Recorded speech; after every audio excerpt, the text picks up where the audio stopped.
राष्ट्रपति द्रौपदी मुर्मू बिहार के राजगीर स्थित नालंदा विश्वविद्यालय के दीक्षांत समारोह में शामिल हुईं। इस अवसर पर राष्ट्रपति ने कहा कि आज का दीक्षांत समारोह हमारी सभ्यता के एक मूल संकल्प की पुष्टि है। ये संकल्प है कि ज्ञान स्थायी रहेगा, संवाद की परंपरा निरंतर आगे बढ़ेगी और शिक्षा मानवता की सेवा में निरंतर योगदान देती रहेगी। उन्होंने कहा कि प्राचीन नालंदा में विभिन्न विचारधाराओं का स्वागत किया जाता था और वहां स्वस्थ वाद विवाद तथा संवाद की सुदृढ़ परंपरा विकसित हुई। यहां ज्ञान को कभी अलग थलग नहीं देखा गया, बल्कि उसे सदैव नैतिकता, समाज और मानव कल्याण के व्यापक संदर्भ से जोड़ा गया। प्रधानमंत्री नरेंद्र मोदी ने गुजरात के साणंद में केएनएस टेक्नोलॉजी के सेमीकंडक्टर संयंत्र का उद्घाटन किया।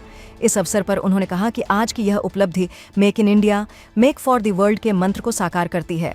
उन्होंने उल्लेख किया कि यह प्लांट कैलिफोर्निया स्थित एक कंपनी को इंटेलिजेंट पावर मॉड्यूल की आपूर्ति कर रहा है और इसके उत्पादन का एक बड़ा हिस्सा पहले ही निर्यात के लिए बुक हो चुका है। प्रधानमंत्री ने कहा कि इसके माध्यम से साणंद और सिलिकॉन वैली के बीच प्रभावी रूप से एक नया सेतु निर्मित हुआ है। उन्होंने विश्वास प्रकट किया कि केएनएस प्लांट में बनने वाले उत्पाद दुनिया की फैक्ट्री के रूप में भारत की यात्रा को और भी अधिक मजबूती प्रदान करेंगे। प्रधानमंत्री ने गुजरात के वाव थराद में भी विभिन्न विकास कार्यों का शिलान्यास, उद्घाटन और लोकार्पण किया। ये परियोजनाएं क्षेत्र में कनेक्टिविटी में सुधार करेंगी और सामाजिक आर्थिक विकास को संबल प्रदान करेंगी। केंद्रीय कार्मिक, लोक शिकायत एवं पेंशन राज्य मंत्री डॉक्टर जितेंद्र सिंह ने नई दिल्ली में डाक कर्मचारियों और विभिन्न डाक संघों के प्रतिनिधियों के एक प्रतिनिधि मंडल से मुलाकात की। केंद्रीय मंत्री ने देश भर में विशेष रूप से ग्रामीण और दूर दराज के क्षेत्रों में अंतिम व्यक्ति तक सेवा वितरण सुनिश्चित करने और चुनौतीपूर्ण समय के दौरान आवश्यक सेवाओं को निरंतर बनाए रखने में डाक कर्मचारियों के योगदान की सराहना की।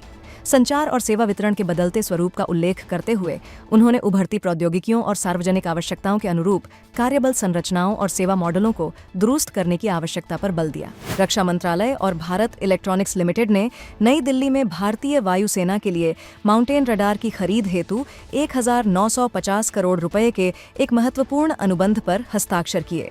यह माउंटेन रडार रक्षा अनुसंधान एवं विकास संगठन की इलेक्ट्रॉनिक्स और रडार विकास प्रतिष्ठान द्वारा स्वदेशी रूप से डिजाइन और विकसित किया गया है। इसका निर्माण भारत इलेक्ट्रॉनिक्स लिमिटेड द्वारा किया जाएगा। इन रडारों की स्थापना और संचालन से देश की वायु रक्षा क्षमता में वृद्धि होगी और राष्ट्रीय सुरक्षा सुदृढ़ होगी। इस खरीद से विदेशी उपकरणों पर निर्भरता भी कम होगी। इंडिया स्पोर्टिंग गुड्स फेयर 2026 का चौथा संस्करण नई दिल्ली में प्रारंभ हुआ। इस आयोजन का मुख्य उद्देश्य भारत को खेल सामग्री के निर्माण, निर्यात और व्यापार के वैश्विक केंद्र के रूप में विकसित करना है। इस मेले में 75 प्रदर्शकों ने भाग लिया, जिन्होंने उत्पादों की एक विस्तृत श्रृंखला का प्रदर्शन किया। इनमें एथलेटिक सामग्री, बैडमिंटन और टेनिस के उपकरण, बॉक्सिंग गियर, क्रिकेट उपकरण, फिटनेस उपकरण, खेल परिधान, इंडोर खेल सामग्री और खिलौने शामिल हैं।